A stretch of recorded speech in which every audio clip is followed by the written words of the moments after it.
If everyone could go ahead and grab their seats, we'll get started.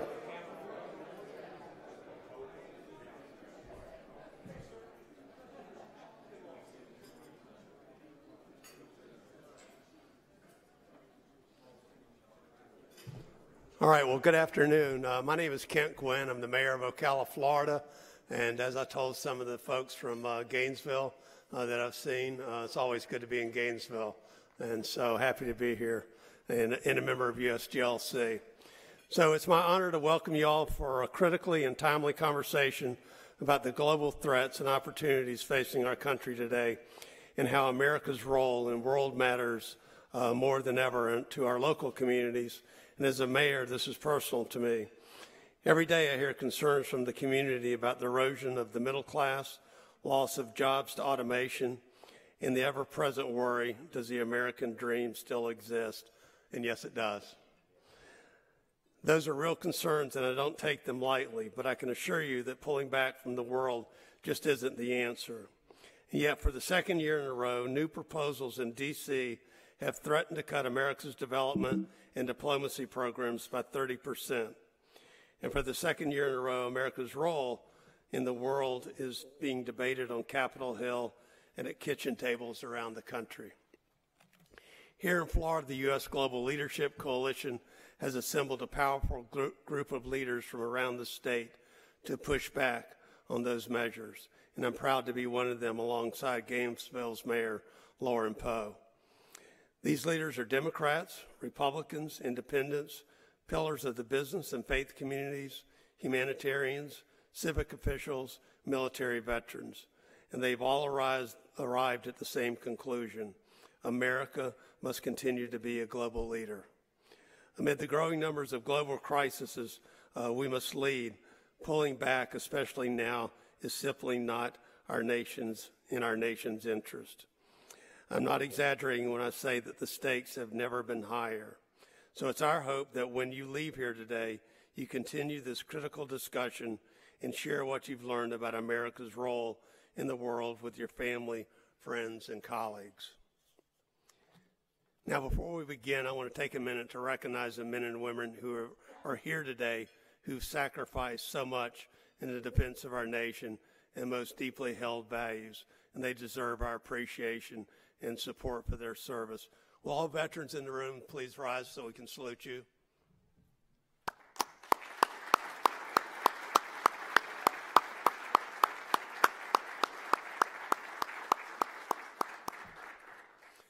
Thank you, and thank you for your service. And thank you for helping to make the work we do here in Florida and around the country and the world possible. And at this time, I'd like to welcome Lindsay Plack and to tell us a little bit more about USGLC's work here and around the country. And I'd like to welcome Lindsay, Government Relations Director of the U.S. Global Leadership Coalition, and welcome her to the stage. Lindsay? Thank you. Thank you. All right. Hi, everyone. Thank you, Mayor Gwynn, for kicking off our program today, for kind of talking about the reasons why leading globally matters so much to Florida and matters to Congressman Yoho's district in particular. It is absolutely wonderful to be here in Gainesville. My first time to this part of Florida. I have to admit, I'm kind of like a Disney person. I've been to Disney World, but I haven't been anywhere else in Florida, so I'm really excited to be here today. First, I want to kick off by thanking all our partners. First off, our National Global Impact Project partners who support the work that we do all around this country, and also, most importantly, today's local partners that help us put on this event. We really couldn't do it without you, so a big thank you to you all. And of course, to our Florida Advisory Committee members that are here today. You are our face and our voice of USGLC here in Florida, so we're really thankful to have you as part of the USGLC family. And of course, Congressman Yoho, our special guest today. I am privileged to spend quite a bit of time with Congressman Yoho and his staff in D.C., but it's really fun to be here in Florida with him today, so thank you for being here. I mentioned we do these types of events, USGLC, kind of all around the country. I was in Erie, Pennsylvania a couple weeks ago.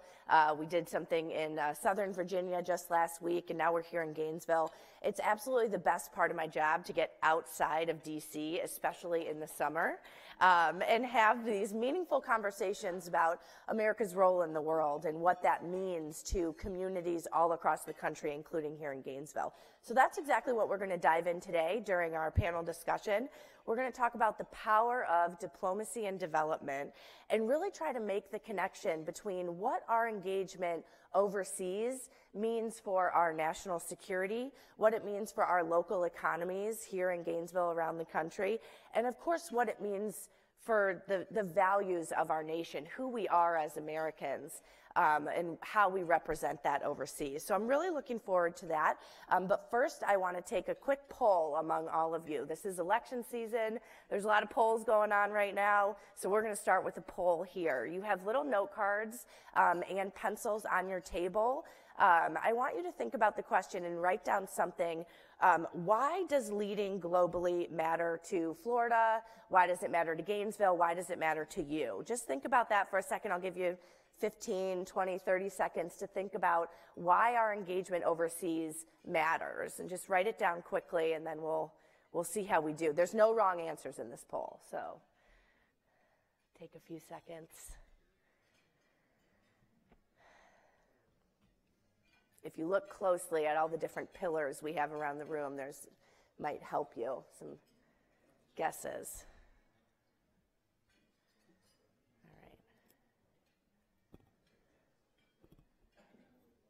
All right. See, some people still writing, but some pencils down. So, all right, how many of you, by a show of hands, wrote something along the lines of, it's the right thing to do, it's who we are, to whom much is given, much is expected, something like that? Anybody? All right, few hands. All right, few hands. Very good. That's very much kind of in the line of thinking of someone like President Reagan, who really considered America and said, we are this shining city on the hill. I think that's absolutely right. We are the most generous nation when it comes to responding to humanitarian crises. When there's an earthquake or natural disaster around the world, we're the first to respond. The Ebola crisis a couple years ago, we're the first to respond. It's really who we are as a nation. We also, one other example I want to give you, because it is the 15th anniversary of this program. Back in 2003, 15 years ago, HIV/AIDS was just absolutely ravaging the African continent. It's actually kind of hard to remember that time, but it was destabilizing the continent. It was wiping out a generation of Africans. This was, in 2003, the humanitarian crisis of the day, but it was also a national security crisis because it was threatening the stability of the continent. So President Bush at the time, Democrats, Republicans in Congress, came up with the PEPFAR is the name of it, the President's Emergency Plan for AIDS Relief. Fast forward 15 years, and thanks to the generosity of the American people, we've saved 15 million lives in Africa. That's amazing when you think about it. I'm sorry, 15 years, 14 million lives in Africa. It's really astounding what we've been able to do with that program. So moving on, who wrote down something along the lines of leading globally matters for our economy? It matters for jobs. All right, now we're on to something. This is what we're going to dive into a lot today. A lot of hands went up. It's absolutely right. 95% of the world's consumers live outside our borders. That means that American businesses need to compete on the global market. They need to have markets that are open to them to sell our goods and services in order to compete. So it's absolutely right that it's important to our economy. And then lastly, who wrote down something along the lines of it's good for our national security to kind of be engaged?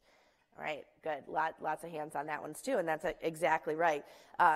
Secretary Mattis has this very famous quote that you'll probably hear throughout the program. If you don't fund the State Department, then I need to buy more ammunition. Everyone loves the quote, and it is, I think the reason everyone loves it is because it perfectly summarizes the importance of development and diplomacy when it comes to our national security. I mentioned there's a famine across Africa right now. It's impacting 30 million people. But when you think about the countries that famine is in, Somalia, South Sudan, Yemen, these are some of the most unstable countries in the world. And so there it also is, yes, an absolute humanitarian crisis, but it is a national security threat as well, because extremists and terrorist groups really thrive in environments of instability like that when you're talking about such food insecurity around the world. So making these connections, talking about why leading globally matters here, matters for our national security and economy, matters for our values, that's what USGLC does. That's where we come into play. We are storytellers in essence. We are around the country playing an important role in bringing together kind of a diverse network, just like the people in this room, to have these conversations. Our coalition is over 500 businesses, military leaders, faith-based organizations, and humanitarian groups that come together around the importance of our civilian tools of national power, development, and diplomacy. As the mayor said, we are Democrats, Republicans, Independents. We are Southerners, Northerners, East Coasters, West Coasters. We're kind of everywhere. Our National Bipartisan Advisory Council is led by General Colin Powell. It's kind of a who's who of the national security and foreign policy world, including many living secretaries of state, former secretaries of defense, and so on. We also have a National Security Advisory Council, which General Newton is a part of. This is more than 200 retired 3- and 4-star admirals and generals, the highest echelon of military leaders in our country, supported by 30,000 veterans for smart power from all around the country that come together and help us advocate for strengthening the non-military tools of national security, again, development and diplomacy. And what brings us together, what brings this diverse coalition together, is a firm belief that in today's interconnected world, more American engagement, not less, is what we needed to protect our national security, advance our economy, and make sure that we are projecting the best of American values. And the story that we tell together in DC and around the country is really simple. It's that only 1% of the budget, 1% of our federal budget, the international affairs budget, is cost-effective and a very powerful tool when it comes to advancing our interests overseas. It's often called the foreign aid budget. You'll kind of hear that term tossed around, but it's really so much more than that. It's our diplomats, all the embassies around the world. It's support for key allies like Israel and Jordan. It's efforts to tackle those global health crises like AIDS 15 years ago and Ebola and Zika today. It's programs to open new markets so our businesses have new markets to go to sell their goods and services. And it's efforts and partnerships to help rebuild cities like Mosul and Raqqa that have been destroyed by terrorism most recently. So as I mentioned earlier, today's conversation, we're going to touch on all three of those imperatives: national security, who we are as a nation, and most importantly, our economy today, especially since so many of you raised your hand about why you're here and why you think leading globally matters to Florida.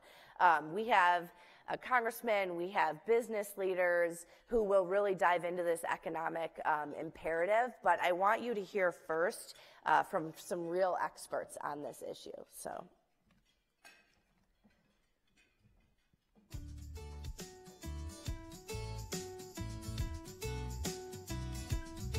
With our economy the way it is today, some people are asking why we're spending so much money overseas and not on creating jobs right here at home.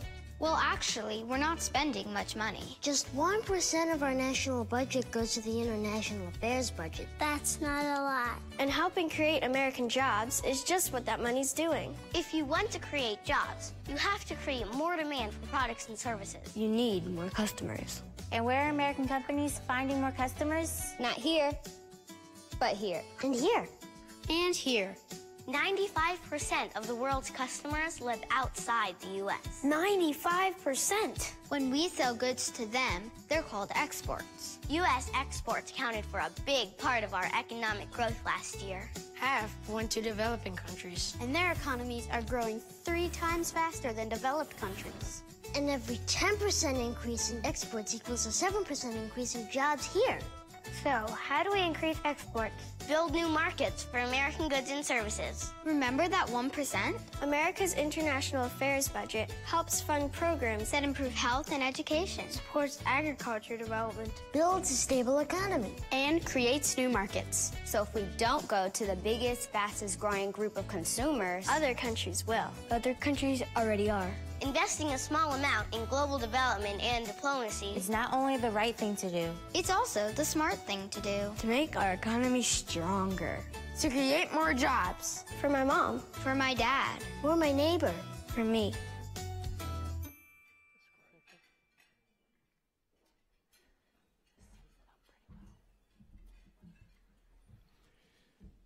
I'm Reverend Dr. Russell Meyer, Executive Director of the Florida Council of Churches and a proud member of USGLC's Florida Advisory Committee since 2007. And I just have to say, when Liz told that story about PEPFAR at the very beginning in 2003, what really made the AIDS program, HIV program in Africa happen was the Episcopal Church in Jacksonville meeting up with the State Department in Johannesburg and getting the appointment with the Ministry of Health to open up the program in Africa. So the way that we connect together across our society is what USGLC is all about. It's an honor to be here with all of you today.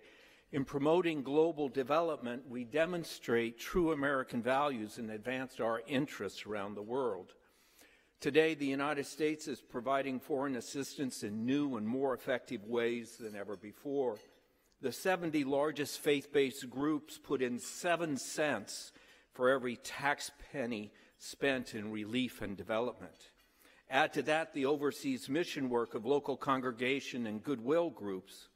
You see how we multiply the government penny as we work tirelessly to make the world a better and safe place. That penny creates the bridge we travel over to end suffering and plant prosperity. Strategic investments in these programs are critical to tackling global challenges like poverty, hunger, and disease, which, left untreated, become the scenes of future conflicts.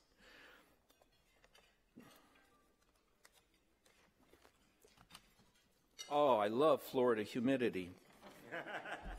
When organizations and universities partner with government agencies and U.S. businesses, incredible things start to happen.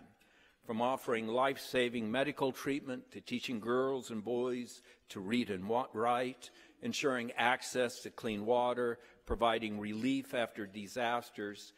When America leads, we all win.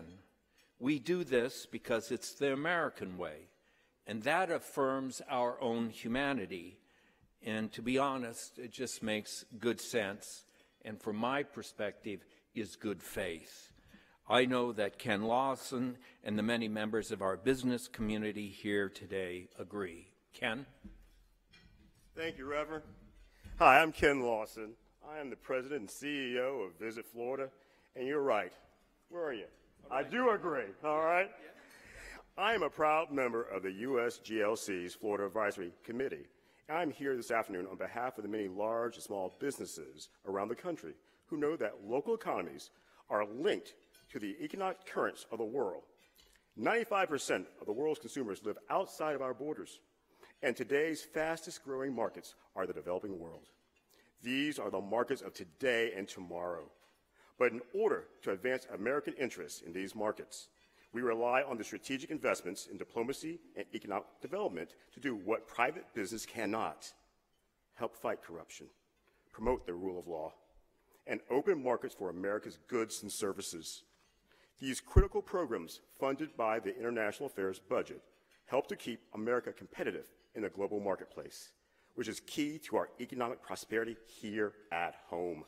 Now, here in Florida, we know that 1 every 5 American jobs are tied to international trade, and 1/3 of all manufacturing jobs in the U.S. are directly tied to our exports. That means that Americans' global economic engagement support 41 million American jobs. You know, use of parlance in Washington, that's huge, and that's a lot of jobs, right? And that return on our investment is one of the many reasons I know that Congressman Yoho and our guest speakers today agree that America must remain a global leader. Now, I have the honor to introduce our panelists. This afternoon, we'll feature Lieutenant General Richard Y. Newton III, retired, who recently capped his 34-year military career as the Assistant Vice Chief of Staff and Director of the Air Staff at Headquarters U.S. Air Force in Washington, D.C. A command pilot with nearly 3,000 flying hours Earlier in his career, he commanded the Minot Air Force Base in the 5th Bomb Wing in North Dakota and the nation's first B-2 Bomber Squadron. Today, General Newton is a member of the USGLC's National Security Advisory Council. Joining the General today on the panel is Martin Lowry. Mr. Lowry, glad you're here. He's the Executive Vice President Emeritus for the National Rural Electric Cooperative Association, where he serves as a forceful advocate for the cooperative business model and had an overall responsibility to ensure that the NRECA excelled in meeting the needs of its 1,000-member cooperatives. And also, we'll welcome back Lindsay Black to moderate the discussion. And finally, it's my honor to introduce Congressman Ted Yoho, an outspoken advocate of the international affairs budget and U.S. engagement overseas as a means to advance our national security and economic interests. From his seat on the Foreign Affairs Committee, he has been a forceful, powerful voice for international development finance, a tool in our foreign policy toolbox that advances American development priorities, promote U.S. business abroad, and support American jobs back here at home. As co-chair of the Congressional Caucus on Effective Foreign Aid, and through his travels, he knows firsthand the importance of investing in America's development and diplomacy programs. If you all would, please join me in welcoming the Congressman, Congressman Ted Yoho.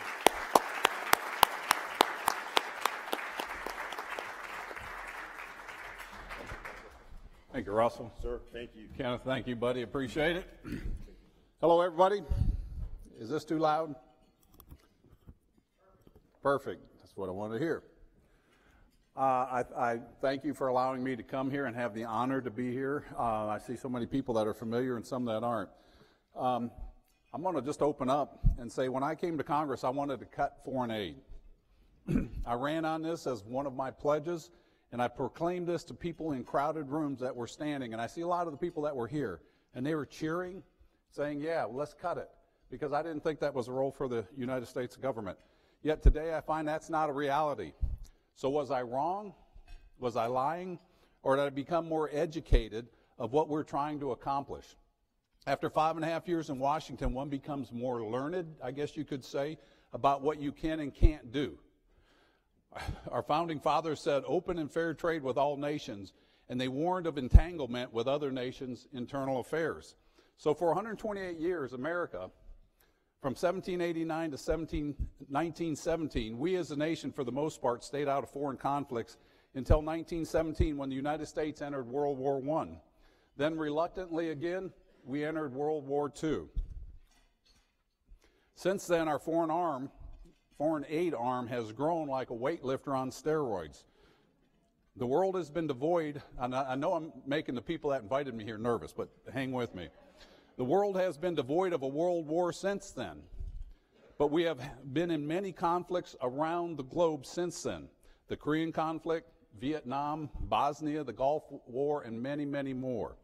With the world population exceeding 7 billion people today and surpassing 9 billion individuals by 2050, is it possible to not be involved in another nation, internal matters in some way, shape, or form? Today, the world is moving through a tectonic shift in dominant world powers. The U.S. has been the lone superpower since the 1980s with the collapse of the Soviet Union. We see a rising dragon to the east in China that is vying to become a competing superpower with its growing economy that has embraced a capitalist model. Some think they're just not trying to compete, but China wants to become the world's dominant superpower. Let me reiterate Xi Jinping's words from the 19th Chinese Communist Party Congress. The era of China has arrived. The era of China has arrived. No longer will China be forced to swallow its interests around the world. It's time for China to take the world stage. So if all the nations could play nice together and respect sovereignty, respect borders, respect each other, there would be less conflicts in the world. But the reality, as long as humans are on this planet, that's not going to happen. Keep in mind the primary role of government is to provide for the common defense of America. Our foreign policies have run adrift over the last 60 years. It's kind of like Johnny Depp's compass in Pirates of the Caribbean. His compass just circles around because there's no direction. I say that because we've been in declared wars. We haven't been in a declared war by Congress since World War II. And you look at the situation in the Middle East. Take just Afghanistan and Iraq. Take the politics out of it, whether we should have been become engaged in those or not. The facts are this. It's our longest war or conflict ever, over 17 years with no path for success. In fact, I just read today that Russia is negotiating with the Afghan Taliban for a peace process, and we're left out of that. Over $4 trillion have been spent in that conflict. Deaths of over 6,800 military personnel alone. More than 700,000 or 7,000 contractors. You realize contractors are ex-military, right? But we don't count them as part of the military. Over 395,000 others of other civilians, militants, etc. Then add the cost of the war to take it. Add the cost of the war to take it. If on our nation's veterans. The cost of those wars will go on for 70 years, as we found out from World War I, World War II, the Civil War, and you can go back to any war we fought. We're still dealing with ailments from World War II, Korean War, the Vietnam War, and every war since.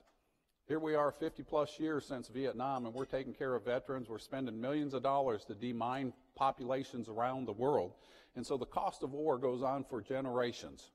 The cost of these wars, like I said, will go on for another 70 years, and the toll on the individuals and family from the scars of those undeclared wars are incalculable on our nation and on the people of our nation. Then look at the situation in Syria, just Syria. Over 4,000 people, I shouldn't say this at lunch, over 4,000 people slaughtered, and millions of refugees spread around the world. Africa, millions more have died over the past decades. Look here in the Western Hemisphere at Venezuela. Tens of thousands murdered, over 2 million refugees from Venezuela spreading across the region. And then take the Northern Triangle, the most violent place on earth, El Salvador, Honduras, and Guatemala. All of these and more unstable regions around the world have led to the largest displacement of individuals since World War II. The largest displacement of refugees. We're looking at over 70 million people displaced in the world today. The world has increasingly become more populated and more complicated and will continue to do so. Therefore, it is in our interest to invest wisely in smart diplomacy to create stability and economical success with countries that hopefully will be respected trading partners in the future. And I've come to agree, as you brought up with General Mattis, if you cut foreign aid, take that money you thought you saved, and buy more ammunition because you're going to need it. There will be more conflicts. And the world, history repeats itself, and we can see where we're heading if we don't have strong diplomacy. The typical number we hear spent on foreign aid is approximately 1% of our spending. I argue that number, and it's debatable. When you add in Department of Defense spending for roads and bridges and schools, or the USDA on different programs, or other agencies like the Department of Education, it's probably likely 3 to 5% of total spending. People will and do argue the amount of spending, or is it even constitutional?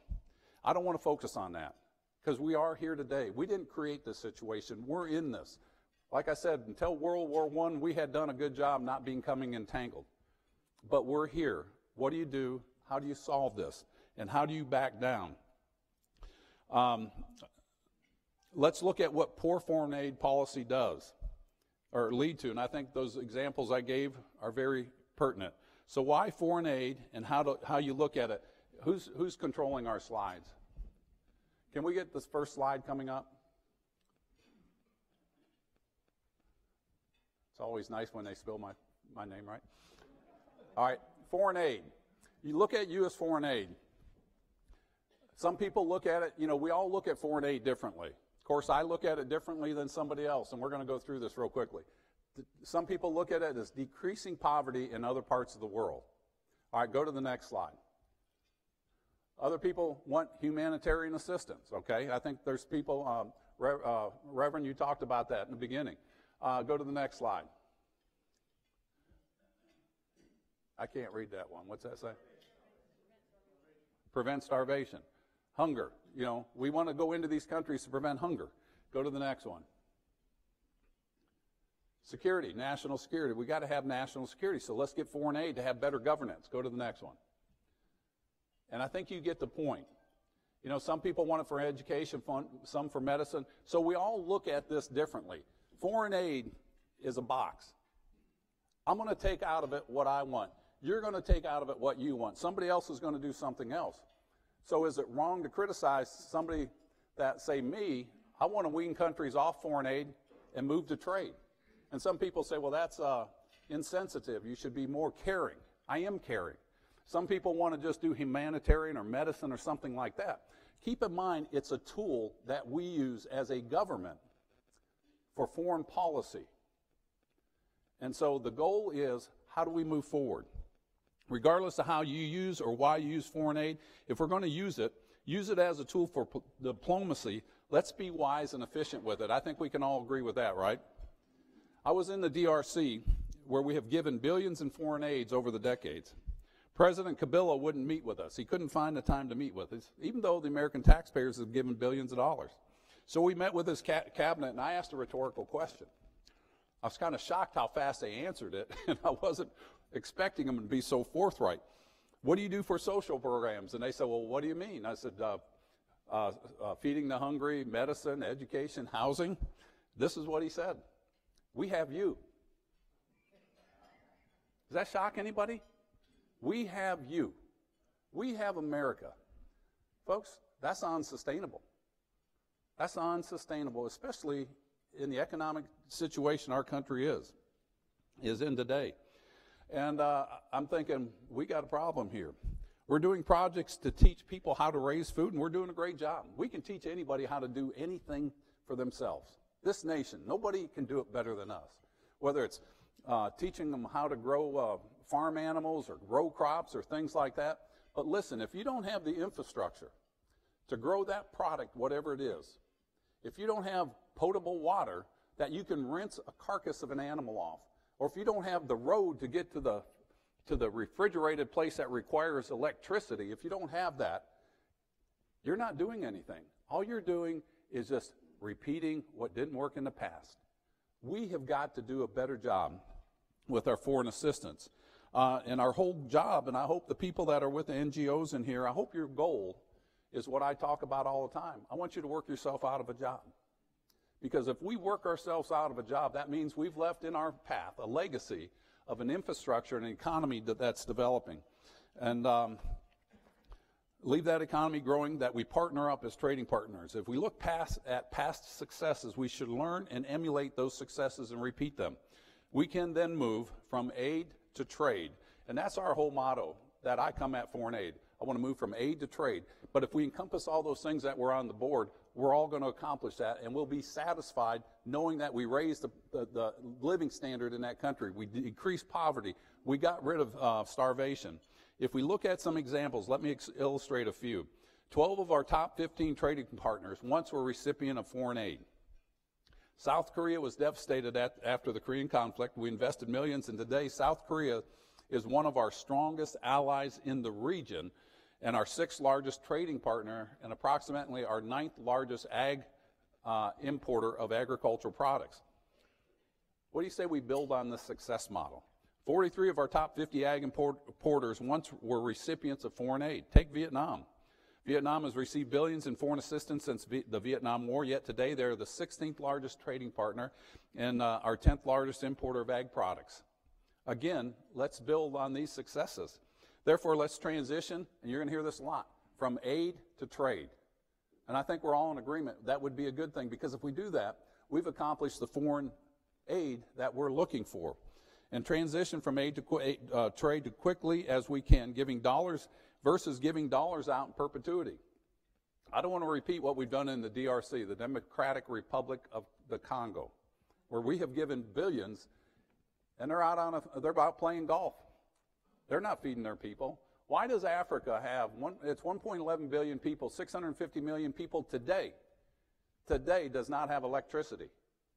That's unacceptable. If you look at Haiti, this was interesting because Jessica, you were there. We've got our team here, and I'll give a shout out to them here. We had a young man from Haiti. He's a pharmacy student, and he came in, and I asked him, I says, I hear that a lot of people don't have running water in Haiti. I said, what % of the people don't have potable water? He said less than 20%. less than 20%. So I'm thinking I'm going to have to research this. Well, we had a delegation come in from Haiti, their legislators. I said, we had a young man come in and said that approximately 20% of the people in Haiti don't have potable water. He goes, oh, it's not even that close. He goes, it's probably 15 to 17%. Think of that, folks. A country in the Western Hemisphere in the 21st century, right off our shores, in this continent, or right next to us, less than 20% has potable water? How many billions of dollars have we done? Do we not know how to drill a well? Do we know not how to leave that? That's where we need to redirect our foreign policy. If we're not leading, we're responding. Nature abhors a vacuum. A leadership void will be filled by another nation. We can't afford a nation that works against us in our ideologies like China. That's why we came up with the BUILD Act. The better utilization leading to development. And I want to give a shout out to our team. I've got Miss Jessica Norfleet is our district director. Stand up. Kat, please stand up. Deputy Chief of Staff. Works DC and down here. Anybody else? I want to go to Jimmy last.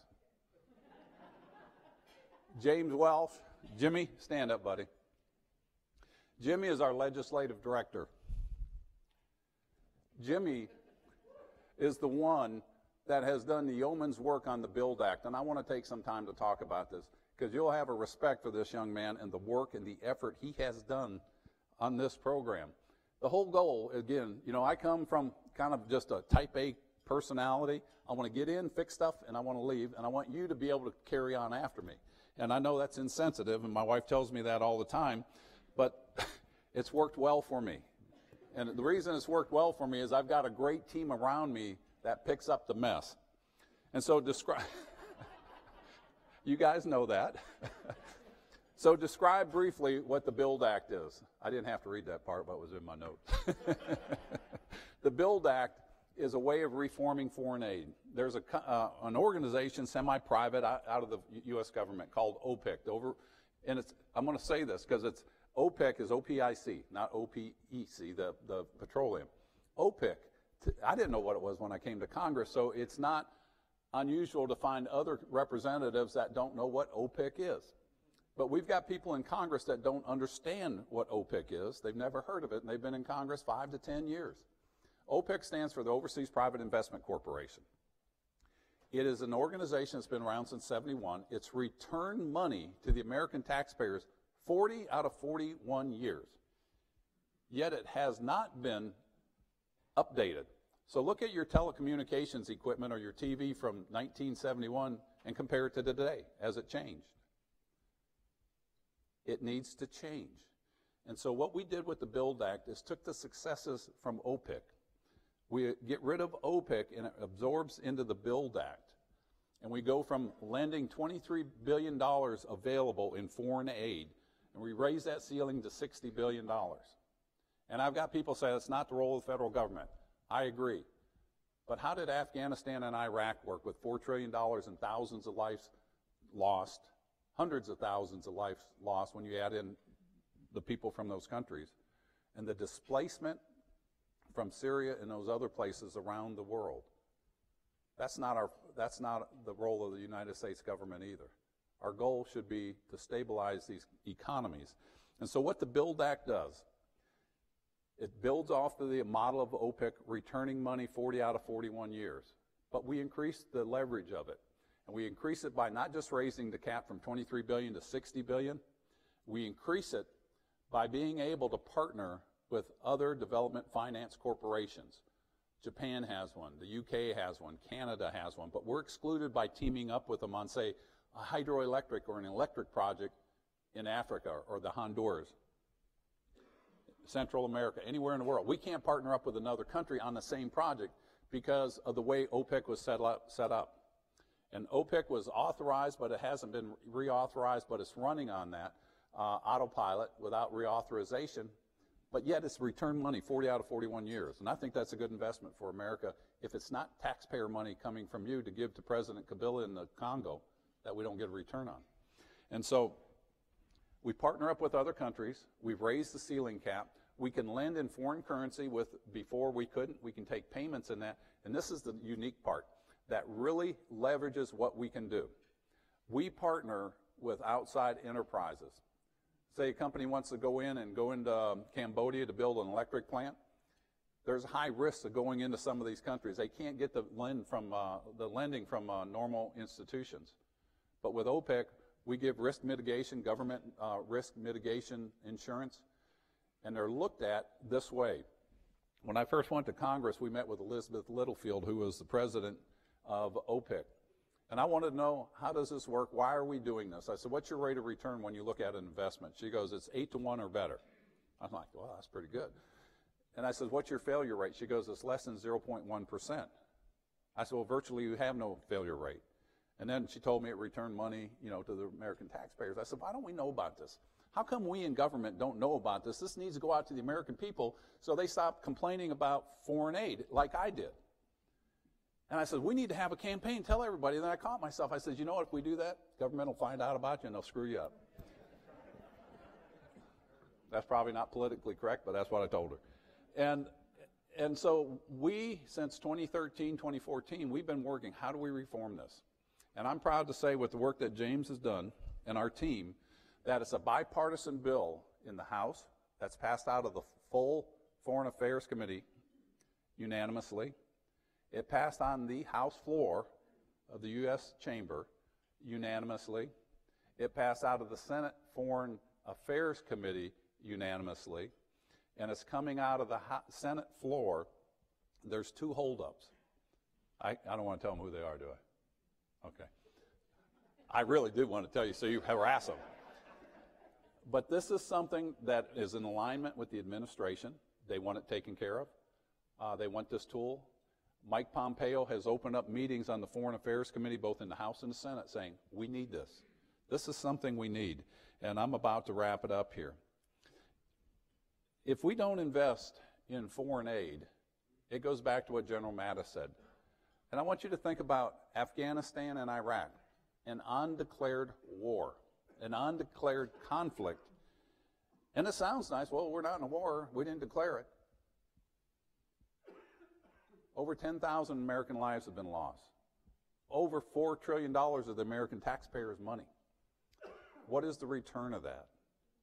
My goal, before I leave Congress, is to leave tools in an arsenal that an administration can use to direct foreign policy for this nation for 50 to 100 years down the road, so that we develop economies via infrastructure, teach them the economies, good governance, follow the rule of law, partner up with us, because they're going to have a choice, and they're doing this today. They're either going to partner with China or they're going to partner with the United States. If you partner with China, it's going to work against our interests and there'll be more conflicts. With the amount of people that are refugees today, we don't have an option. And for those people I said, we're going to get rid of foreign aid, I let you down. But I became more learned, and I hope you do with me. We voted for the Electrify Africa. People said, it's not our role. 1.11 billion people in Africa. They're growing to over 2 billion people by 2050. 650,000 don't have electricity today. Go back to the United States in the early 1900s. Co-ops brought electricity to the Americas, to our country. Look at where our living standard is today. When you bring power to the people, it empowers people. Empowered people fix governments that solve their problems. I voted for the Global Food Security Act. Again, I had people angry at me. It's not our role. Hungry people and food security leads to violence. So instead of feeding people in perpetuity, let's teach them how to fish for a lifetime. And that's our goal. And I appreciate y'all letting me come in here and speak to you for a little bit. I hope I didn't throw your appetite off. If I did, I'll eat your dessert later. Thank you, and God bless. And now, I'd like to invite the panel on up. And I look forward to your lively discussions.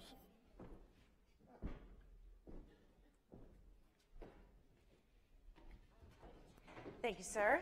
Yes, ma'am. Always good to see you. You know what I love is your story about you know, running on a platform of getting rid of foreign aid and coming to DC and learning about it and focusing on how we can always make it better, because it's true, you can always make stuff better. That should be the focus of it, and I look forward to kind of talking more about that, especially with the Build Act going forward. So today's conversation it's set at an interesting time, right? I think there's a lot of conversations going on about the world, how complex it is, how many challenges exist out there, from national security, humanitarian challenges, you know, global economic competition from the likes of China and others around there. So we live in this complex world. And there are a lot of conversations happening in DC and around the country about, you know, questioning America's role in the world. We talked about that. I think all the speakers so far have kind of touched on it. And so that's what the panel here, that's what we want to dive into, right, is why does engagement overseas matter? As we talked about these three pillars, national security, the economy, and humanitarian. So I want to touch on all of those in the about 45 minutes or so that we have for this panel, but I also want to get you guys involved. We are here to make sure that your questions are answered as well. So you have note cards on your table. Feel free to jot down questions. I have colleagues spread throughout the room here who, if you just raise your note card up, they'll come and grab it for you and give it to me on the panel. You can also tweet at us. I think we have a hashtag USGLCFL Florida. So you can do that as well if tweeting is more your style. But let's dive in here, and I want to start with national security. And General Newton, I want to start with you. Earlier this year, you signed a letter with over 150 of your fellow retired 3- and 4-star military officers, kind of espousing the importance of development and diplomacy alongside defense in terms of our national security, saying, you know, the military alone can't solve all of today's world challenges. I think anyone retired or active duty will tell you that. So from your perspective, can you expand on that? Why are these investments in development and diplomacy so important to kind of partner and help with what the military is doing? Yeah, I think we could spend a couple hours on that question, but first let me give a shout out to Congressman Yoho. I just met him, frankly, and for him to run for Congress, win a seat in the House, and go to perhaps with a different agenda than the one you've ended up with, I think is really transformative, and that's really underscores what transformation leadership is all about. So I salute you for taking a lead in terms of the build. I've got some personal experience or some private experience with the build with OPIC, but that's another conversation for later. But sir, well done. I just hope we can get it through the Senate and move forward, because it leads to my what I've been talking about, I know, since I've transitioned from the Air Force a couple years or so ago, is the conflict. You know, if you look at a conflict that the congressman referred to in his remarks, either in terms of time or in terms of what's literally going on in the battle space, we have a tendency in this country, and I've been in the front end of that, is to always think about first using that military tool. And that's good, because we've got tremendous men, and we've got 2 million men and women in uniform, our active duty, our Guard, Reserve, many from this community, many from your district, who are all volunteers serving brilliantly downrange in places that are, as you mentioned in your remarks. But that those instruments of national power that are essential to our U.S. national security is not just the military, or what I would refer to the kinetic strike piece of this. They're all tools of U.S. national security that need to be implemented, part of a strategy as well.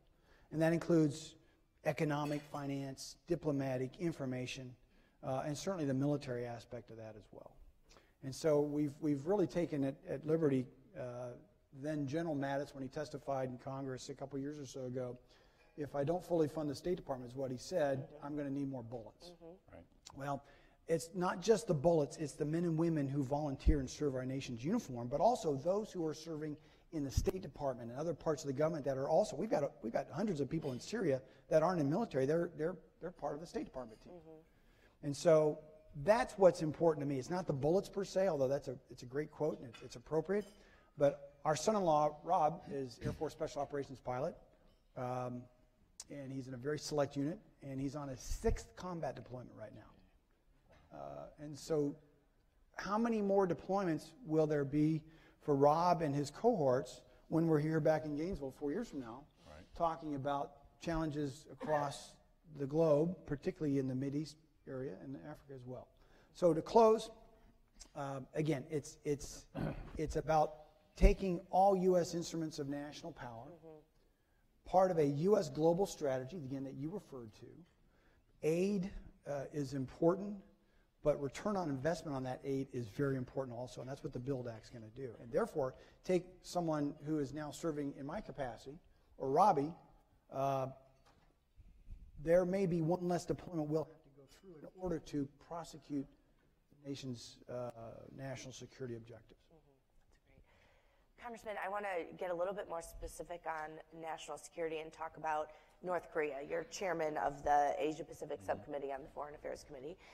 Secretary Mattis has been, very outspoken that when it comes to North Korea, diplomacy leads, and that we really are approaching this negotiation with them with a whole-of-government approach. So from your perch on the Foreign Affairs Committee, what more needs to be done to ensure the State Department has the tools, resources that they need to kind of make sure that, one, they lead, and also that they're backed up by kind of the rest of the government to make sure we get a good solution? Yeah, we get asked this a lot. North Korea is very serious, very dangerous, and it's a very real threat.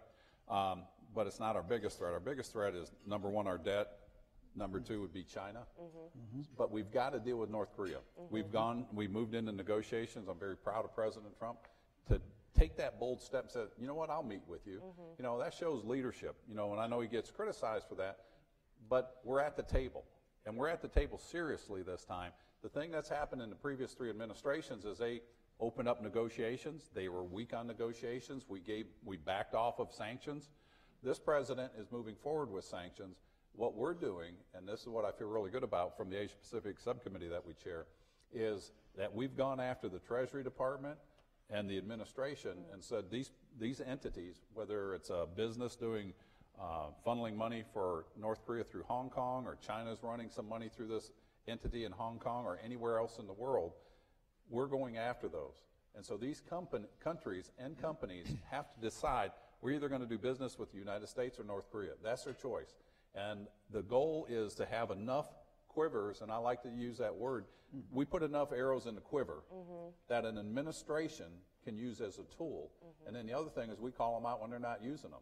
And if you'll see, the administration came out today, said there's more sanctions on Russia because they're trading with North Korea. We don't want to be the policemen of the world. I don't have the time or the patience for that. But I don't want people threatening to shoot us or blow us up with nuclear bombs. And so we have to have strong diplomacy. This president, I think we're all blessed that he shows strong diplomacy versus the policies of the past administration of strategic patience. That's benign neglect, and that leads to worse conflict. So we're moving forward with that, and we're going to keep those tools coming out of the Foreign Affairs Committee. And our staff, I don't call them staff, our team members are super busy getting stuff out, because I'm always like, get this out, let's do this, and they got some great ideas. And so I feel that we will come to a peaceful resolution on the Korean Peninsula and bring that war, that conflict to an end. Fantastic. I want to turn to our economy.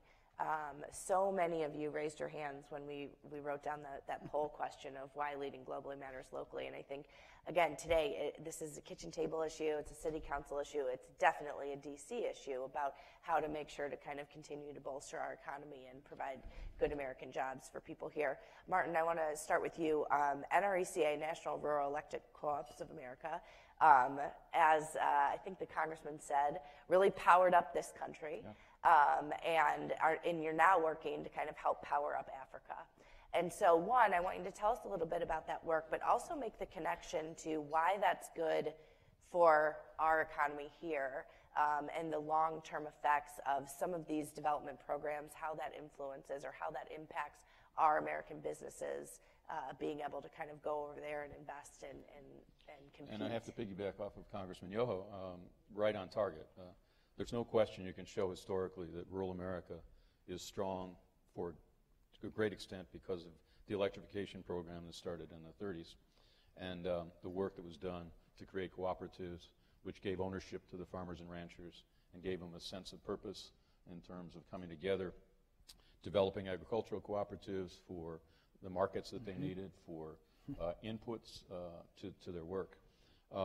We started in international electrification in 1962, and it was very specifically because President John F. Kennedy asked us to. He had been in our boardroom in 1958, clearly running for president, needed the rural vote, figured that NRECA's relationship would be good for that rural vote. But then, after he became president, he called our CEO, first CEO, Clyde Ellis, who had been a member of Congress from Arkansas, and said, I need you in my Alliance for Progress. So going back to what Congressman Yoho said, he understood that infrastructure development was critical to economic stability. That I thought it was a great point that, yeah, you can teach people to fish, but let's talk about the fact you need water, you need roads, and you need electricity. And we've proven that in the United States. We've proven that in the Philippines. We've proven that in Bangladesh, all through Latin America, with the clear issues we see now in the areas that the Congressman was talking about. But there are, for example, 560 electric cooperatives in Argentina. Very strong system. The largest electric cooperative in the world is Bolivia, with going on a million customers. And they're full service, cradle to grave. They'll give you your capital credits back to pay for the funeral, kind of thing. But all of that really relates to the community basis of it. So then we move to Africa. We're in 8 countries right now. We need to be in more. And it's not a we. It's this collective effort to get the job done for those 650 million people in sub-Saharan Africa who go to sleep in the dark and wake up at sunrise and hope that everything worked out overnight. It's a big deal. But the Build Act, really critical to this, because when we started with Power Africa years ago, GE and others came in looking at this as power generation only. It can't just be power generation. It's got to be electricity access. And therefore, you've got to find the connection between the folks that will make the investment on the generation side and how you then do the distribution side of the business, and how the distribution side of the business involves people, brings in communities, brings them a sense of ownership. We don't always do the cooperative model because there are countries in which we can't, unless you change the legislation, the enabling legislation. But you still want to do a model that brings people into believing that paying for the cost of electricity is worth the effort because it builds the economic base. And so from an economic point of view, there's no question that a strong, reliable, affordable electric system makes all the difference. You know, it's interesting, just a quick personal story. I was in Tanzania a couple years ago, and we went to a owner of a store, and his store was maybe the size of this, small piece of the stage here, and he had one light bulb. And that's what I think is lost, is that sometimes it really is just as simple as one light bulb. And what he was telling us was that one light bulb allows him to be open at night. When the sun goes down, there's no street lights around. Everything closes down because it's pitch black. But his one light bulb allows him to be open at night. That means that he has a competitive advantage. He gets all those customers that are looking for, food or whatever he's selling in the evening. And you know what he was selling when we went? He was selling Cokes, Coca-Cola. He was selling Milky Ways, American goods and products, right? And so it really is this very simple story, but illustrative of what we're trying to do and how it really does impact us here at home. Right. So we've talked a lot about the Build Act. I'm going to talk a little bit more about it because I think when we discuss development, global development, there's a lot of tools within that toolbox. We have the U.S. Agency for International Development, probably the most well-known kind of agency that does development and humanitarian work on behalf of the U.S. government. We have the OPIC we talked about. We have the Millennium Challenge Corporation. All of these they all have their unique roles to play in the importance of advancing our interests overseas. OPIC is one of those, and we've gone into great length here about why we need to strengthen that. That's so interesting. We really compare it to, the TV you had 50 years ago, and making sure that we're strengthening it and modernizing it. But what's also great about the Build Act and about these issues in general is how bipartisan they are. You are co-sponsor of the Build Act with a Democratic colleague from Washington State, Adam Smith. It's the two of you leading the charge both on that legislation and on the Effective Foreign Assistance Caucus, making sure that we're always making our foreign assistance programs better. Why do you think it's been such a bipartisan effort? We don't, there's not a ton of bipartisan efforts going on in D.C. right now, but this is one of them. This is one of them. I assume that was my question, right? It was, but I think General Newton has a good example too. So yeah, anyone can. You start, and we'll go down the line. No, it's bipartisan because it's needed, and it comes from education. So many times, if people aren't educated on what you're trying to accomplish, they stay away from it. I'm a member of the House Freedom Caucus, and I brought this to them, and they said, "Well, that's not our role. We shouldn't be doing this." And I says, "Granted, I agree. What's your solution? We're here. We didn't create it. We're here. How do you fix it? How do you wean these countries off?" And so when you start educating people, in fact, Mark Meadows is one of the co-sponsors of ours. He's chairman of the Freedom Caucus.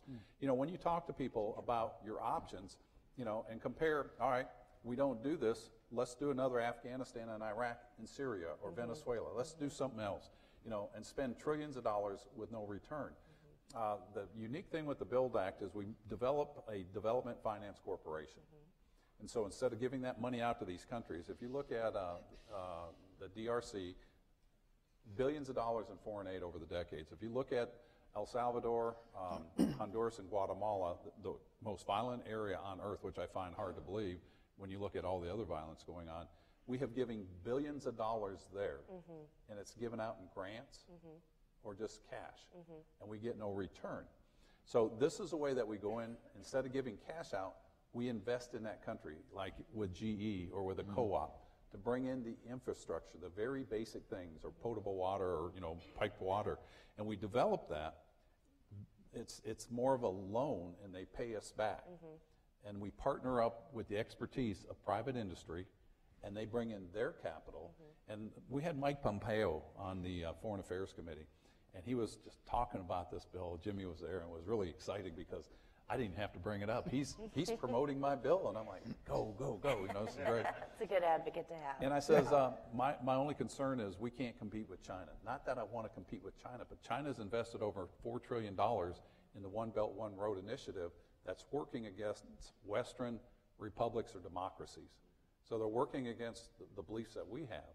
And he says, Congressman, he goes, I disagree with you. He says, with the way you've built this and leveraged outside expertise and finances from the expertise from you guys, together with the United States government, we can compete, if not exceed them.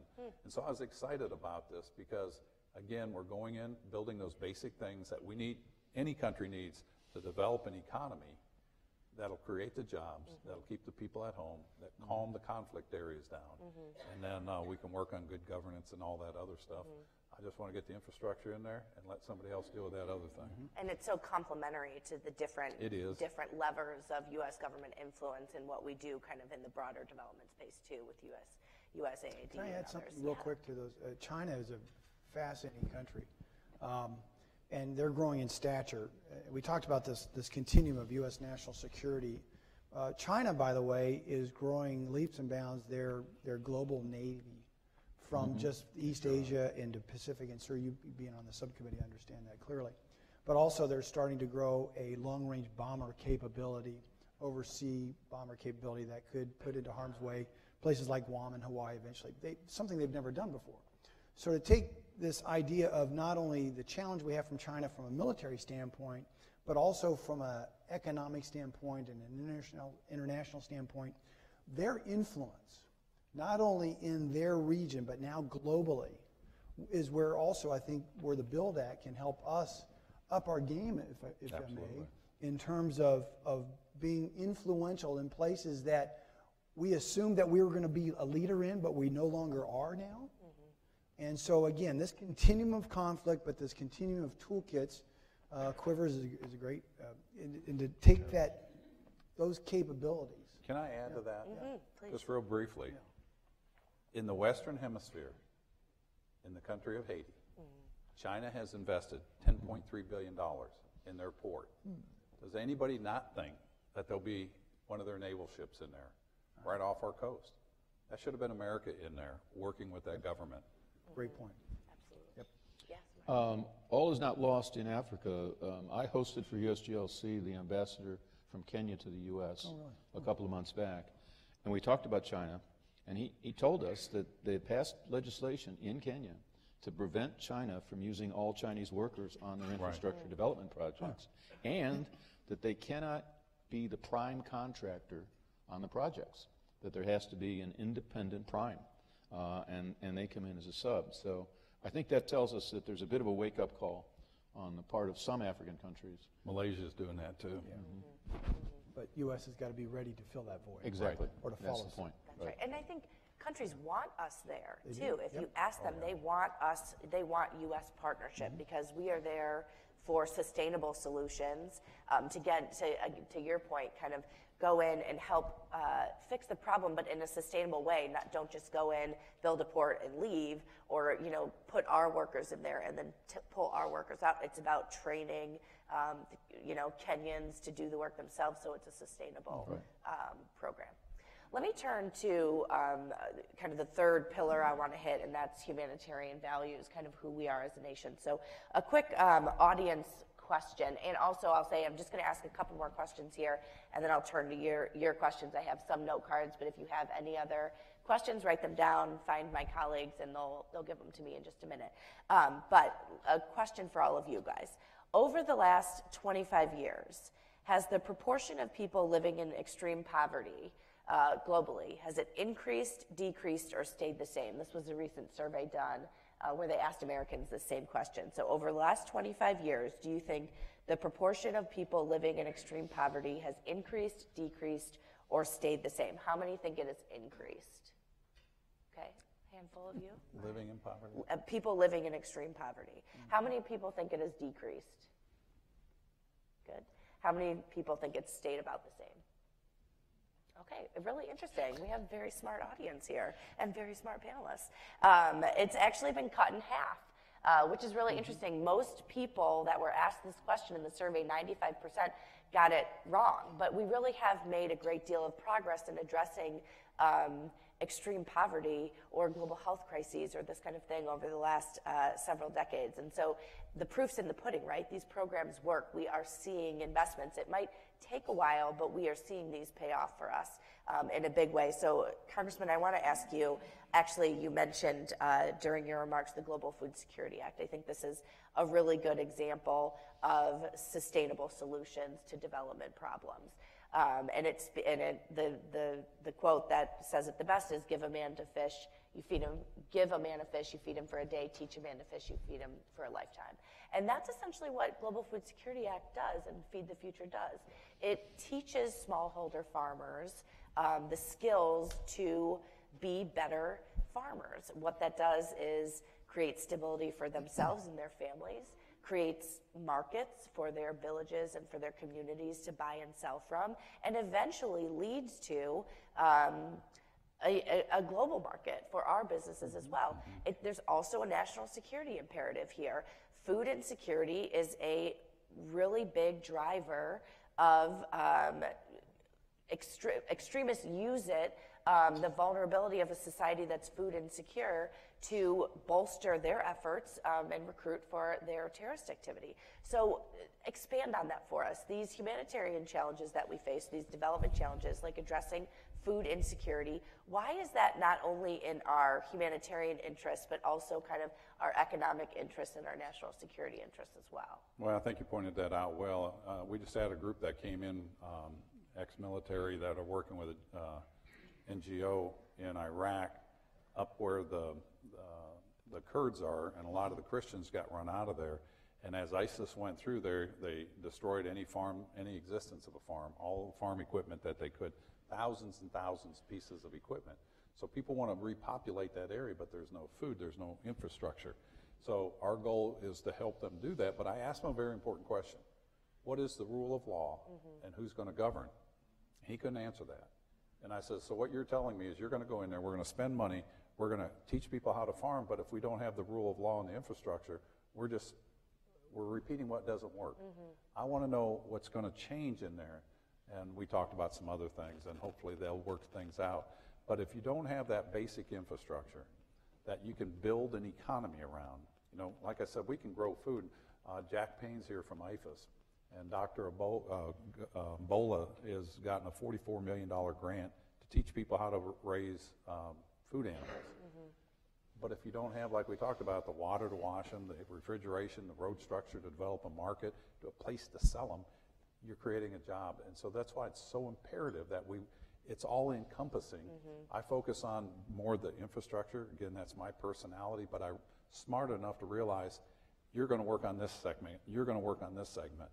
And, you know, it's an all-encompassing, and if we do it right, we can wean these countries off like we've done in the past. Again, 12 of our out of the 15 top trading partners, 12 of those were recipient of foreign aid. I believe we can emulate that and repeat that, and that's our goal. And South Korea is probably the best example of that. This is a country that after the war, the U.S. invested billions of dollars in to help them reestablish their country, support rule of law, get their civil society kind of up and running. And now, fast forward 40 years, we get back in trade every year with South Korea more than what we spent over the decade that we helped invest in. I think we've had a return. Country. Jimmy, correct me on this. On South Korea, we've gotten back 40 times what we put in there in foreign aid, right? That's right. You're absolutely right. It's a fantastic example of what we can do in the long term. As well as creating a nation state that is stable, that will create stability in the region. Absolutely. Which means less, military oversight, although we've had a strong military presence there, but the fact that there's other things going on in the world, I think that's a great point. I think tying all this together, I think, is what's key to that. Absolutely. General Newton, I want to ask you about disaster response. I think this is really where America shines, is when a natural disaster hits and we're the first there to respond. It's not just natural disasters. A really good example of this is the Ebola outbreak several years ago. Our response to the Ebola outbreak and what the U.S. government, the whole government did to lead in that effort really stopped the disease in its track, which was very good for the world and for Americans, as that disease obviously knows no borders. It was an example of the military, diplomats, and development officials really coming together to work towards the end of a massive global health emergency. So from your perspective, how does a response like that or a response to a natural disaster really embody the best of America? Long ago and far away, I was on the Joint Chiefs of Staff, and my secretary duty there, I oversaw global operations and had responsibility for the National Military Command Center. I was a young one-star at the time, hoping to be a young two-star at the time, but I survived. It was fascinating. But it was like, you remember the Ghostbusters? Who are you going to call the Ghostbusters? 1-800, call the United States. Yeah. And that's where most of those calls literally come in, is the U.S. in the Pentagon, the National Military Command Center. And so we have an ability to not only respond, but also how we are organized, trained, and equipped to respond to that.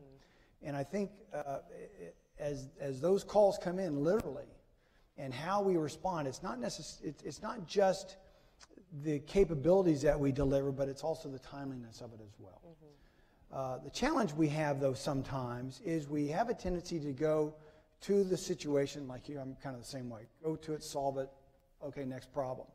Some of these problems, these challenges, particularly these natural disasters, are going to linger on for years. That's the part where I think that's where we bring in other instruments of U.S. national power to keep those boots on the ground, American boots on the ground, not necessarily military boots, but U.S. capabilities. And so it may be government, could be non-government, could be business now, and so forth. And so, that's one thing that kept us up at night quite a bit was was certainly things that were going on in Afghanistan, Iraq, and in the war on terror and so forth.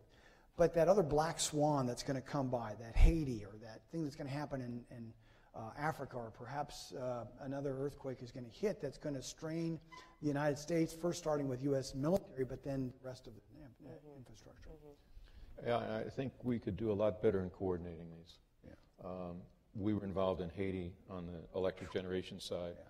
We went in with our own team, basically, just took a chance and got the hospital back on in Port-au-Prince about 4 days into the earthquake. The guy that was in there said his biggest fear was slipping on and falling on bodies. It was that early in the situation. Wow. Same in the Central Philippines. When Typhoon Haiyan went through, it just devastated this whole Central Philippine area. And I was there 3 months later, and realized there was still very little coordinated work going on. And I'm not just talking about the U.S. government. I'm talking about the NGOs that were in there, and the same with Haiti. So somehow we need to think about that whole picture of disaster response. You'll be happy to know after the BUILD Act gets through, we've got something that'll revolutionize the way we coordinate all that. Super. It's needed. Yeah. Really needed. Jimmy's working on that right now. Jimmy, you got a lot on your plate right now. That and cancer, I think you'll be doing your days will be filled. I want to round this out actually by touching on public-private partnerships too. Martin, you mentioned that you've been working with U.S. Agency for International Development for 50 years. Right. Since 9/11 especially, there has been an effort to make sure that we are using U.S. government resources in a really catalytic way. So it's not just the U.S. government going in and addressing a development challenge or addressing a humanitarian challenge. We're bringing other people to the table too, other countries, other stakeholders, and our private sector, which is the engine of our innovative thought. So from your perspective, and given NRECA's really long perspective on this, how do these public-private partnerships and kind of the new way that we're doing assistance and addressing development challenges, how has that provided a return on investment for the American taxpayer, which is really, really important that we are getting a return on these dollars? You have to make the case that it creates jobs because it creates markets. I mean, that's basically what it comes down to. There's a lot of work to be done here in public-private partnerships, and I liked what the Congressman said about NGOs working themselves out of a job. But what that requires is that you've got a sense of purpose and an endpoint, and clear goals, and then you start to rally around those. USAID is a very complicated organization, very large, very complex.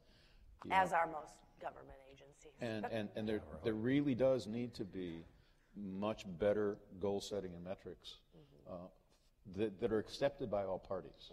And if all parties do, now you begin not to worry about bidding the next RFP, but instead getting work done that needs to be done, and understanding what that follow-on work looks like as you work yourself out of a job. We worked ourselves out of the Philippines. We worked ourselves out of Bangladesh. Let's work ourselves out of sub-Saharan Africa, and maybe even by the Sustainable Development Goal of 2030 of everybody has affordable, reliable electricity. It's got to be more than an aspirational goal. But from the point of view of a return to the U.S. taxpayer, it has to come from opening up markets, the China conversation we just had, and therefore jobs are created as a result of that. That's fantastic. All right, so we have about 13 minutes left or so in the program, so I'm going to turn to audience questions here. If you have anything else, I'll accept a few more as we go, and we'll just try and hit as many as we can. All right, I'm going to kick it off here. Florida's economy relies heavily on agriculture exports. How does the international affairs budget help Florida farmers grow their businesses, bring jobs and money back home? Who wants to take that? I'll take that one. All right. Since I'm on the Ag Committee and Foreign Affairs. Perfect. We find new markets through different programs. One is MAP, the Market Access Program, and FMD, the Foreign Market Development Program, through the USDA. We have invited multiple ambassadors from the region of Florida, and we show them what we have here, and we're happy to announce that they're looking at buying our Florida fresh beef, blueberries, and other commodities from here. They're already doing a great job on our citrus. We got to get the citrus screening under control. But these are things, we're bringing people here to look for direct foreign investments from their country to here, and we're also looking for producers from here to go over there. And we've been successful in that. We're going to continue to do that. That's fantastic. All right. China. We've heard a lot about China influence in the world today. What can the U.S. do to make sure we aren't being left behind? Or what more can we do? I know the BUILD Act obviously is one piece of it.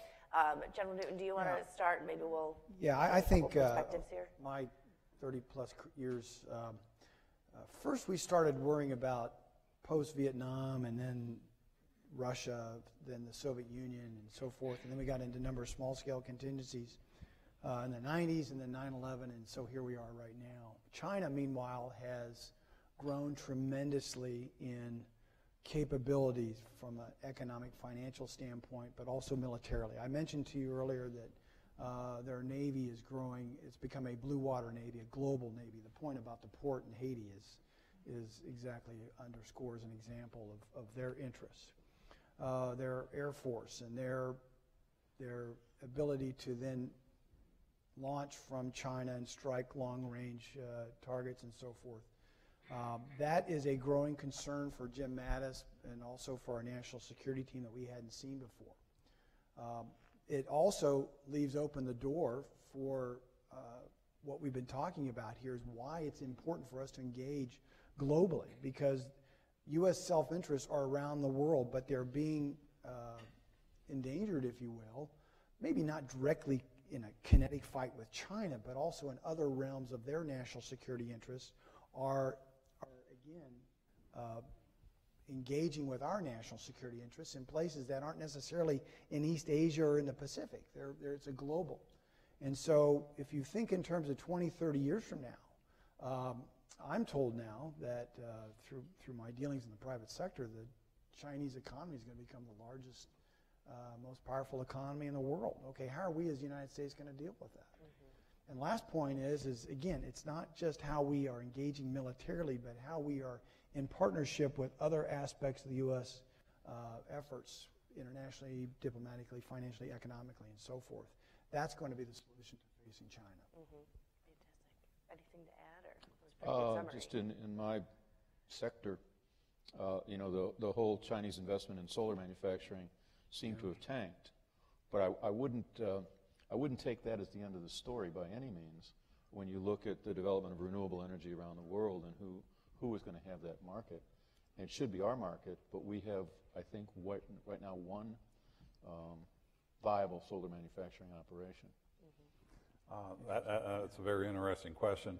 When we go around and talk to different ambassadors from around the world, what we hear over and over again, they don't want to partner up with China for the most part, unless they're that kind of mindset and they want an authoritarian or dictatorship government like Hun Sen in Cambodia. Yeah, they're happy to partner with them, but when they do, they become a vassal state of China. Mm-hmm. China dictates to them. What we hear over and over again is the rest of the world depends on America's leadership because we honor contracts. We follow the rule of law. We set the standards that the other nations want. ASEAN is a block of 10 countries in the Asia-Pacific region. It accounts for 653 million people, $2.5 trillion worth of trade. We're the only non-ASEAN nation. These are countries like Indonesia, Malaysia, mm-hmm. Philippines, Venezuela, or Vietnam. We're the only non-ASEAN nation that's a partner to that. And the only reason I asked them, I said, why does that work? Why has ASEAN been successful? They said because of America's leadership and involvement, you bring the rule of law, honoring contract. China is coercion, intimidation, strong-arm tactics. They go into a country, they lend you a bunch of money at high interest rates, they pull out your resources, and you're left with a port, or you're left ceding property to them. They did this in the Maldives, they did it in Sri Lanka. Mm-hmm. They lent them a bunch of money, those countries couldn't pay them back. And so we've got to offset this. We just had an energy summit, and I see, Gil, I should have invited you because we talked a lot about Puerto Rico. We had an LNG summit in Jacksonville. We had 8 ambassadors from the Asia-Pacific region, and they wanted energy security, and they want energy security coming from the United States of America. And so we showed them what we can do and the people that are willing to do this. And so we were so excited because everybody was kind of fired up at that meeting. It was good. I mean, there was a lot of excitement and momentum there. And, this is LNG coming out of the United States. We've got more gas reserves than we can use possibly in 100 years. Mm-hmm. And the rest of the world wants that. So let's do that. That's the way to partner. Energy security, alliances, economies, security. That's great. So I have 3 questions that are very similar, so I'm going to try and loop them all together here. I'll read pieces of all of them so we can tie them together. So one of them, can you outline some local companies or organizations doing work overseas? What does that mean for our local communities? We also have one on the local colleges here. Santa Fe College and University of Florida have partnerships with State Department and USAID. Why are these partnerships important? And then last, local leaders. Mayor Gwynn is here, Mayor Poe of Gainesville, all part of USGLC. Why should local leaders be focused on international issues? I think all 3 of those get to the broad theme of today, which is why does leading globally matter locally? So let's end this section with really getting into why this matters right here in this congressional district in Gainesville, across Florida, for local businesses, universities, local leaders to be involved and support international issues. Do you want to start? Sure. If you just look at District 3, which is those 6 counties, we've got vacuum cleaner trucks from VACCOM over in Green Cove Springs going to Vietnam. There's a distributorship set up over there. We've got E1 fire engines going to Vietnam and other parts of the world right here in Ocala from Marion County. We've got the soap company in Waldo. We didn't have a hand in this, but it's a boutique soap company that's shipping products all over the world. This is an economic development. 1 out of 5 jobs in Florida comes from trade. Our job is to introduce every ambassador in the world. I say North Central Florida, but we'll have the other Florida. Thank you. All of Florida can participate. They need to come here want first to hear before they go to other parts of because Florida. This is investment in our country, and if countries are invested in America, and we have trade going back and forth, you're going to have differences, but you kind of tend to work through them a little bit. And we need to make sure when we do have trade, it's balanced trade, and that's equitable for both. Both sides have to be a winning partner in this. You can't have it lopsided like our trade with China. And I stand with President Trump. We've got to readjust these. To put America first policy, I agree with that. But the only way we can be first is if we're a trading partner and you get a mutual benefit out of our trade together. If not, it's not a good deal. And that's what we're working on. And so these are local things. You look at the university. Our thing was when we sit down with people, we want to focus on economies, trade, national security, cultural exchanges. Best way to do that is have students from both countries go back and forth so they learn the culture, they take that back, and then we learn from their culture. And that's what we're going to continue to do. That's fantastic. That's fantastic. So I want to close. We have just a couple minutes, and I want to close with another quote from Secretary Mattis. This one not as well known, but just as good. And I'm going to go down the line here. Secretary Mattis recently said that America has 2 fundamental powers: the power of intimidation and the power of inspiration. So we've talked a lot about national security threats today, but let's go the inspiration route. So starting with Martin and going down the line, what have you seen that inspires you in terms of America's global leadership? Just kind of an anecdote or a story.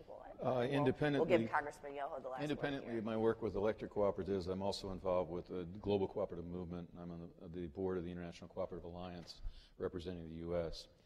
A couple of years ago, I was in Ghana, west of Accra. We were in an area that was a fishing economy, and we had a circular roundtable discussion with a group of women who were all fishmongers, and the men were all asleep because they get back from fishing at about 5 in the morning, and they just fall asleep, and the women have to take care of the fish. And the whole discussion was about empowerment and the lack thereof, and the whole issue of empowerment of girls and women and throughout the world, but really important in sub-Saharan Africa is really critical issue in terms of where leadership comes from. And there was a woman across from me in a kente cloth outfit, and she was complaining about everything. Everything. You know, we're having too many babies. Why do men stay asleep? That kind of thing. And then she said, you know what our big problem is? It's refrigeration. And I was sitting with the project leader, and I was about to say something like, hey, we can take care of that, following Congressman Yoho's point earlier. And he put his hand on my knee, and he said, shut up. Let's let this play out.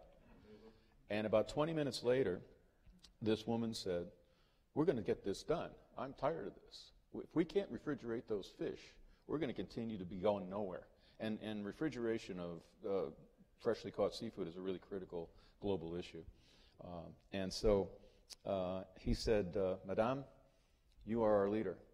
And a year later, she led a lobbying effort in Accra to get the refrigeration that they needed for that village west of Accra, and they're being quite successful today.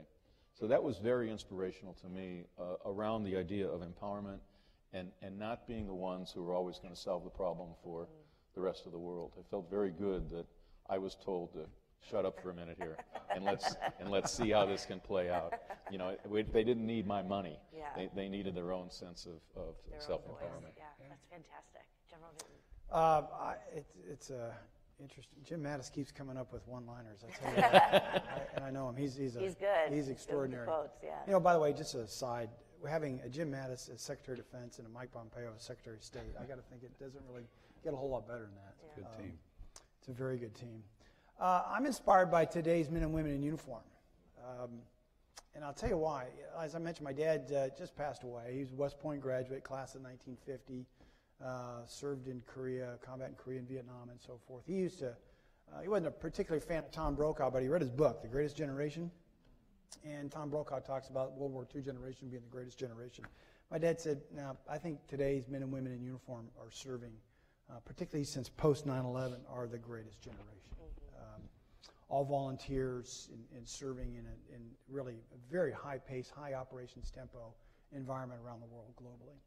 I was in Jordan. I have a consulting firm and found myself in Jordan about this time last year, I believe, and didn't know we were going to do this, but it's sent up to a forward operating base just up on the Syrian border. Don't tell my wife this because she thought I was over there. Well, she knew I was over there on business, but she wouldn't. Anyway, went up to a special operations forward operating base that was hosted by the Royal Jordanian Army, and we had elements of the United States military there, particularly special operations. We also had a couple State Department folks there, by the way, which doesn't surprise me. And there's a young major, class of 2003 from West Point, and he was a Army Ranger, special operations, had a small team of about 200 people, got to see him in action briefly and so forth. At his forward operation base. And I mentioned to him that I'm on the Thayer Leader Development Program, West Point faculty and all this kind of stuff. And my dad's class of 50 West Point. He's a West Point graduate. I'm an Air Force Academy graduate, by the way, and he's probably looking at me kind of perplexed. And I said, I'll be back at West Point next month at the Thayer Leader Development Group effort. And he looked at me, and again, this was, I guess, 14 years after he graduated. He said, you know, General Newton, I haven't even been back to West Point. And it really, if you think about that, he has been on multiple deployments, downrange, and finds himself now in Jordan, right across the border from Syria, trying to keep that border area because there's a huge influx of refugees back and forth. But my point is that inspires me. Mm-hmm. And again, he doesn't get it for the money. Mm-hmm. And he's not doing it necessarily just because he likes going and being away from his family and hula and all this kind of stuff. It's a sense of service and a sense of commitment not only to the past, but he's really trying to solve things for the future. That's good. Good points. Yeah. Congressman. Well, it's been an honor to be here. People in general do things out of two things, pain or pleasure, and that's how they respond at the very basic level. And to motivate people, you can use intimidation. You know, if you don't do this, we'll do this, and you can motivate them. Motivational is short term. It's kind of like personal hygiene. You got to do it often. Can I write that one down? We should look to inspire, because when you inspire people, you lit a match or a spark inside that they carry forward, and that's what this country's about. This country, you know, is that shining beacon on the hill that Ronald Reagan talked about. This is the country that shows if you have opportunity and you protect that opportunity, that you can achieve. That's why people around the world say we depend on American leadership. We need your leadership because we are that example of what free men and women can do. And that's why I Electrify Africa. Yeah, that was something I wouldn't normally voted for, but when you understand that, when you empower people, they're the ones that are going to change that country. They're the ones that are going to do that. They're the ones that are going to be the entrepreneurs. They're the ones that are going to be our trading partner. So I feel it is our duty to show and inspire people of a way of life that we can accomplish. If we work together, they can have this too. Nobody is denied this other than by a rogue regime or a communist country. And we're just so blessed to be in this country. You know, one of my favorite quotes out of the Bible is, "A man without vision shall soon perish." And if that's true for an individual, is that not true for a nation? And so I feel our job is to inspire people of what you can become and what this world can become. And I think America is the only one that's poised at this point in time in our history to lead that. And we can look at foreign aid, like I said, in all different realms. But I think wherever you come in, whatever area you come into that foreign aid package, it's okay. Because if we work together, we'll accomplish that. And we'll inspire a world, and we'll have a safer future for our children and posterity of this nation. And I thank you. Very well said. Amen. Very well said.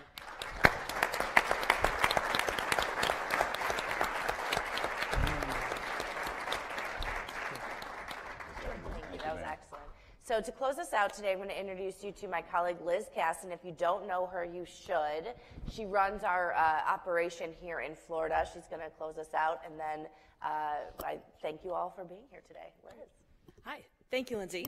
So as Lindsay said, I'm Liz Casson, and I'm the Florida Regional Outreach Manager for the USGLC.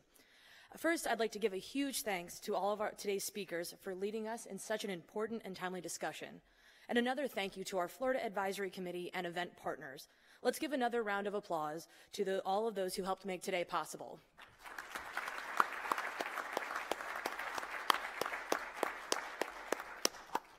Congressman Yoho, I can't stress how grateful we are for your leadership and support of U.S. development and diplomacy programs. Floridians are so fortunate to have a champion like you in Washington, D.C. And you know, the best part of my job is working with leaders like you in this room. So many of you are doing incredible work, and it's a constant reminder that Gainesville is part of a global community. And I really look forward to reading your responses to the question we posed earlier. Why does leading globally matter to you? So what's next? You know, there's no such thing as a free lunch, but the good news is we aren't asking for your money, and we're not asking for much of your time. What we really want is your voice. So please share what you learned today with your friends and families. As our speakers emphasized throughout the program, some of these global to local connections are not so obvious to your fellow Floridians, and we need your help in telling these important stories. You're a part of a movement around this country, and we want leaders like you in your community to join us as well. And when you see Congressman Yoho and other members of the Florida congressional delegation taking a stand against isolationist voices in Congress, say thank you, send a note. Hearing from constituents like you makes a huge difference. And finally, respond back to me. I try not to email you too much or flood your inbox, so you know that when I email you, it's really, really important. And I look forward to our continuing partnerships here in Florida, and on behalf of the USGLC, thank you so much for joining us today.